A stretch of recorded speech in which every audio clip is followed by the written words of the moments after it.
Welcome to Maverick University, an educational series featuring ministry modules taught by ministry-minded Christians and designed to help Christians become more effective in their service for Christ.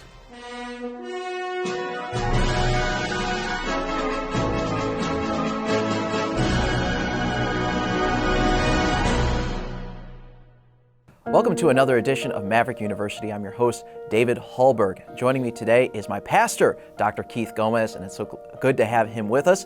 And if you want to, you can check out our previous conversations with Pastor Gomez, and then also check out our future conversations on our YouTube channel and also on the audio-only platforms as well. So thank you so much for joining us, preacher. Good to be here. You have an extensive pulpit ministry out and about in our country, and I imagine if you wanted to, you could just fill out your schedule indefinitely. And so with that experience, you know what it is to be a guest preacher in a place. And we've talked with an evangelist about this topic of, caring for the guest evangelist, but maybe it's slightly different. We can get your perspective on caring for the guest preacher and what kind of needs does a preacher have. And many pastors, they may not get the chance and opportunity to preach out very much, and so obviously their perspective is totally different than your perspective. As you are preaching out, you're also trying to manage a ministry back home. What needs does a visiting preacher have, and what kind of things can a preacher do to meet those needs? Well, what I've noticed, and I think many of the evangelists, of course, and I've done the work of an evangelist, and most evangelist friends of mine know that I travel every week for these 39 years and pastor a church. So I've done the work of evangelist also. And but these guys are on the road all the time. I have a great heart for evangelists and men that travel. Mm-hmm. What I found out down through the time is preachers who don't travel don't have a right perspective on how to care for the traveling preacher or the guest preacher. Mm-hmm.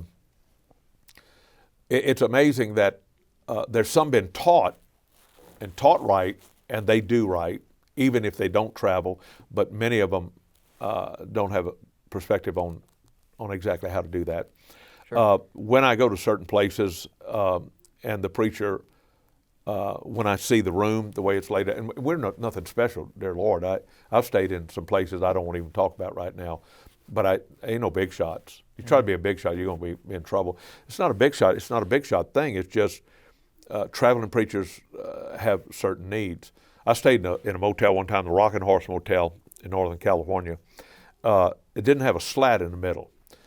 I was a big boy then, and when I laid in bed, my feet were up, my head was up, and my backside was touching the concrete floor.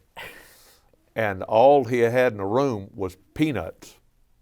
Thinking peanuts, I had to shell the peanuts.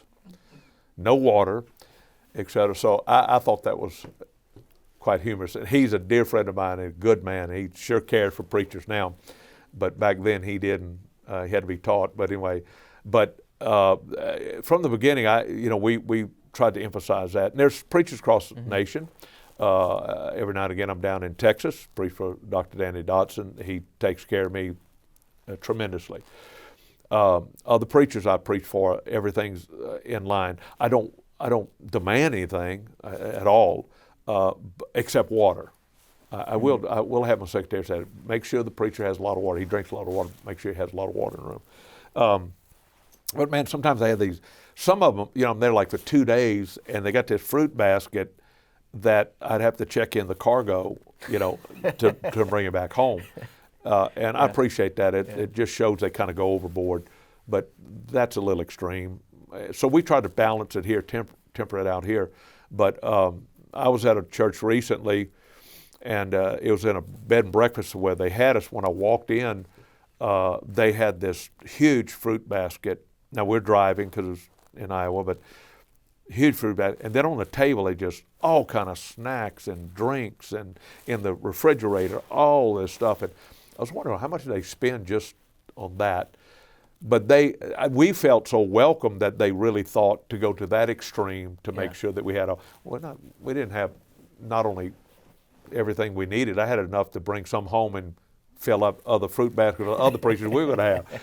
Anyway, it's always it makes a preacher feel welcome when you think through it. Now, I've had certain preacher friends of mine and wives when they travel. If they didn't like the motel, they would call another motel to get a shuttle and take one and call the pastor and say, "We ain't staying where you put us." I've never been that way and won't be that way. I know another pastor's wife go in and clean everything. I mean, clean everything. That was years ago. Yeah. And so we've never been that extreme. But boy, a preacher's away from home. He's away from his family. He's away from his ministry. Make him feel welcome, loved, helped, and meet his needs. Ask him continually, or has a room. Do you need anything? Please contact me if you need anything. Try to feed your preacher. If you got a racehorse or you got anything in competition, you feed them right. You do it right. I mean, if they're competitive, you're going to at least feed them some decent meals. And I'm not saying the elite restaurants in your area, but man, if you got a guest speaker, at least teach him, give him some good nutritious food. I'll give you this illustration. I was preaching in Florida, and a preacher picked me up, I think like an hour 10, hour 15, 20 minutes away from where he pastored. There was an airport in his town, but he flew me all the way over there because he saved him $10. What? I mean, that's crazy. And when I landed, it was around probably 12-ish, or whatever. So we drove. No, it was after 12. It was about 1. So I hadn't had anything since the day before. That Sunday when I ate supper. So I'd like a bite to eat. Well, he picked me up, and all he wanted to do is talk. So we talked almost till we got to his town, which now we're pushing 2-ish. He said, "Oh, are you hungry?" Now, that's the first thing we do when we pick somebody up. Our guest speaker this week for the mission conference, as soon as we pick him up, we took him out to eat. So I said, "Yeah, brother, I hadn't had anything since Sunday." He said, "Okay." So he pulls in a Burger King, I remember, and he orders for me. He didn't even ask me what I wanted. He ordered for me. And then we went down the street, and he's driving, I'm eating. And so he takes me to his home, and he said, "You'll stay in my home." And that's kind of, a little bit. And that's been years and years ago. And he said, he gave me a little quick tour of his home, his master bedroom, big water bed in there for he and his wife and this and then children. Then he said, "You'll be staying here." And it was in the middle of his living room on a 5'6" couch. I'm 6'1". He said, "You'll be sleeping here in the middle of the living room." I said, "Okay." So I'm thinking now, how am I to do this and what I'm gonna wear? I'm a Cajun, bro. We don't wear pajamas. What's pajamas? I never know what that is. Couldn't afford them, number one. So I'm thinking, how in the world is this going to work? Well, you can't put a 6'1" guy on a 5'6" couch, and so I took the cushions off, put them on the floor at night when they'd go to bed, and I'd lay, and that's how I slept. Then I had to make sure they got up early enough before the kids or the wife or anybody got up, right? And and then I had to go down the hallway and go into the bathroom. I said all to say that I never said anything. Had a great meeting, went soul winning every day, had packed the place out, just had a great meeting. We're going back an hour and a half back to the airport where he was bringing me, and he said, "Brother Gomez, I really, want your opinion on, what can I do to, I'm stuck where I'm at numerically. I can't get any bigger, and could you help me? What do you think I'm doing wrong? Can you help me?" I said, "Yes, sir, probably." He said, "Well, what advice do you have for me?" I said, "First of all, never ever. The reason God is," he said, "Why do you think God's not allowing it?" I said, "Number one, because you'll put a 6'1" preacher on a 5'6" couch and you'll feed him hamburgers all week." That's all I said. And that sounds cocky. It's not cocky, it's true. If that preacher, that man of God will not take care of another man of God, who's gonna? And why would you do that? Why would you? Now, here's what it is. I want to save, $10 or whatever it's going to cost for that week of revival. I tell you what you do. Keep your love offering or take the love offering, but pay for the motel room. I don't need any money. I have a pastor. I got a job. but at least put me in a place that's comfortable where I can at least rest so I could preach. And at least feed me, hamburgers are fine, but just feed me something. Give me a salad or something and a lot of water and let me preach. Isn't it amazing we treat animals sometimes better than we do preachers? Because we feed them the best dog food and race horses the best fodder. And we got a racehorse stand in that pulpit every night preaching that book, and we feed him junk. So I just believe that as a preacher takes care of preachers, God will take care of him. And as a church take care of their pastor, so will God take care of that church. And when you see a church that really loves their pastor and does things for the pastor and makes sure that man needs are met, it's amazing what God will do for that church. And that's just the facts. So watch this. The preacher has needs and a place to stay, food to eat, and you even talked a little bit about time management, just the time wasted, flying to a more distant airport to save a few bucks. Yeah, I have preacher friends of mine that were that way, and they had to, I guess, because of the size of their ministry. Brother Hiles, Lee Robertson, those guys, and they all preached for me. We preached together, and they didn't like to spend time in the morning with breakfast with any preacher, and sometimes not even lunch. Sometimes. But they'll do a lunch if they're preaching day sessions, but then immediately they had a time out. And I remember Brother Hiles, we'd do question and answer, but at a certain time he's done, he's going back because of time management. We've still got to preach back home. We still got to do Bible studies. We got to prepare for Sundays. You got to give us some time to do that. You can't dominate all our time, but those men could tell those preachers that. I never felt comfortable doing that. And I had another evangelist friend said, we just need to do it. I said, brother, these preachers are having us in to have us. They need us to sit down with them, fellowship with them, help them. So we're there for the meeting, but we're there for them as much as the meeting. So we're not gonna play that big shot stuff. We're gonna spend time with those guys. But they also need to understand that we do need time. And I try to do that with my guest speakers. I'll take them to lunch, try to do an early lunch so you can be back in the room, have plenty of time to rest, study, even prepare for it when they get home. And I've tried to do that. So. A lot of times a preacher's having another preacher in for a special meeting of some sort. Maybe it's a week-long meeting or something like that. Can you talk about taking care of the preacher financially and how a preacher can prepare his people to be able to meet the needs of the meeting that they're having? We're in our mission conference now, and I've asked our people to pray about a one-time gift. In other words, this is how most of it goes in revivals and missions conference and regular conferences. All right, it's time for offering now.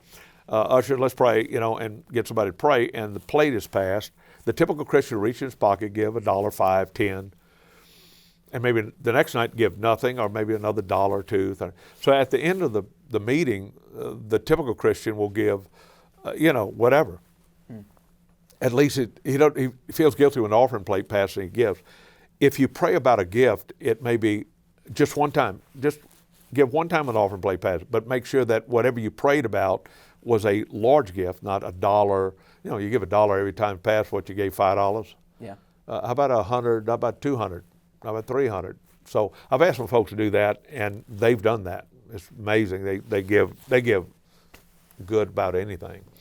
But so that's what we do. And again, what does it cost? And these speakers, these secular speakers out there make an extreme amount of money. We're not in competition with them at all. But man, that preacher has given his life. And if we can't care for the preacher in giving him substantial offering, what can we? So what is the worth of a message? What is the worth? I was showing this week, preacher and his wife, a message that was preached to me when I got saved. Amos 3:3, can two walk together except to be agreed? And I think it was my 20th or 25th anniversary here of salvation or something. Mm-hmm. The church here contacted Dr. Bob Smith and asked him, do you have that message where the preacher, when the preacher got saved? We went back and checked the archives at Central. They had either thrown the tapes away or whatever. So he found the message in his files. He reworked it a little bit, freshened it up a little bit, and then preached it at his church in Texas. I think he told me like 54 people were saved that Sunday. He says thing still works. Said Gomez got saved on it, and it still works. But they took that tape and sent it here, and it's in a beautiful package deal, and it sits on a mantle. So that's pretty neat. But anyway, getting back to taking care of preachers, you know, what is the worth of a sermon? I mean, I got saved on that sermon. John Rice preached, my life was changed concerning prayer life. Soul winning. I mean, Curtis Hudson, Jack Hyles, all that. I mean, what is the worth of one sermon? So when a preacher comes and preaches and pours his heart out, preach the Word of God, it's obvious that you ought to care for the man, and we can. Small churches, that if they just took the love offering over the period of time, the man will not pay for his gas or plane fare. Small churches need to prepare through the year, taking offerings continually. We're going to every time take a others offering or a revival offering or whatever you want to call it, missions offering for the missions conference. So as they come, they can afford the airfare, but they can also take care of it. I was telling Brother Dotson about a small church in Wisconsin that has wants me every year. I give him every other year, but and I probably preach to 50 people there every year. It's not even a county. It's not a town. It is a village. And every year when I walk away, I weep, man. I mean, the offering is $4,500, $5,000. Wow. And it's just a handful of people. But they prepare all year long for that meeting. So smaller churches need to do that. Larger churches don't have to, but we ought to take care of the preacher financially. And by the way, let me just emphasize this. On his travel, not only his air travel, but his bags. Now they're charging $25 to $35 a bag. Oh, easily. So we need to cover that cost too, because that's costing him. Well, thank you so much, Preacher, for joining us and telling us a little bit about that. Enjoyed it. If you want to check out any of our other conversations with Pastor Gomez, make sure you check out our YouTube channel and also the audio-only platforms as well. Thanks so much for joining us.